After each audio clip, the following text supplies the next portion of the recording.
অসমত অতি তৰল আৰু নিকৃষ্ট ৰাজনীতি চলিছে নেকি? সাংসদ গৌৰৱ গগৈ অসম প্ৰদেশ কংগ্ৰেছৰ সভাপতি হোৱাৰ পিছৰ পৰাই অসমৰ মুখ্যমন্ত্ৰী ডক্টৰ হিমন্ত বিশ্ব শৰ্মা ডাঙৰীয়াই নিজৰ পদমৰ্যাদা হানি কৰি বক্তব্য ৰাখিবলৈ আৰম্ভ কৰিছে নেকি? ইয়াক লৈ অসম জাতীয় পৰিষদৰ সভাপতি লুৰিণজ্যোতি গগৈয়ে নিজৰ প্ৰতিক্ৰিয়া ব্যক্ত কৰিছে আৰু তেখেতে কৈছে যে মুখ্যমন্ত্ৰীগৰাকীয়ে নিজৰ পদমৰ্যাদা ৰক্ষা কৰি কাম কাজ কৰিলে ভাল, বক্তব্য ৰাখিলে ভাল। আৰু গৌৰৱ গগৈ অসম প্ৰদেশ কংগ্ৰেছৰ সভাপতি হোৱাৰ পৰাই মুখ্যমন্ত্ৰীগৰাকীয়ে নিজৰ পদমৰ্যাদা হানি কৰি তেওঁ কাম কাজবোৰ কৰিবলৈ আৰম্ভ কৰিছে। আনকি তেখেতে পৰিয়াল কেন্দ্ৰিক ৰাজনীতি কৰাৰ অভিযোগ তুলিছে, কমিশ্যনৰ ৰাজনীতি কৰাৰ অভিযোগ তুলিছে।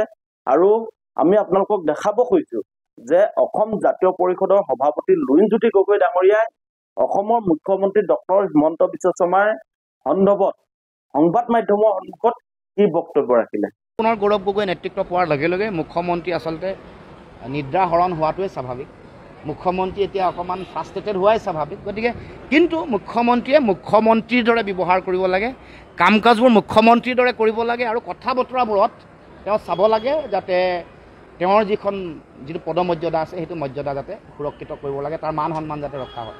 আৰু আপোনালোকৰ দৃষ্টিভংগীয়ে আচলতে লুৰিণজ্যোতি গগৈ ডাঙৰীয়াই যি বক্তব্য ৰাখিছে মুখ্যমন্ত্ৰী কেন্দ্ৰিক, আপোনালোকৰ প্ৰতিক্ৰিয়া আপোনালোকে আমাৰ কমেণ্ট বক্সত আহি ব্যক্ত কৰক।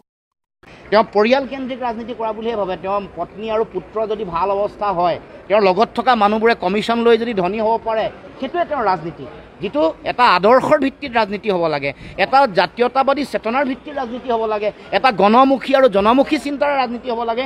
সেই আদৰ্শ, সেই চিন্তা পৰিহাৰ কৰি নিজৰ চিন্তা, নিজৰ কেনেকৈ মন্ত্ৰিত্ব ৰাখিব পাৰি, কেনেকৈ মুখ্যমন্ত্ৰী হৈ থাকিব পাৰি, কেনেকৈ ধন সম্পত্তি ঘটিব পাৰি, তাতে চিন্তাৰ তেওঁ যিটো সীমাবদ্ধতা সেইটো আমি সকলোৱে দেখিবলৈ পাইছোঁ।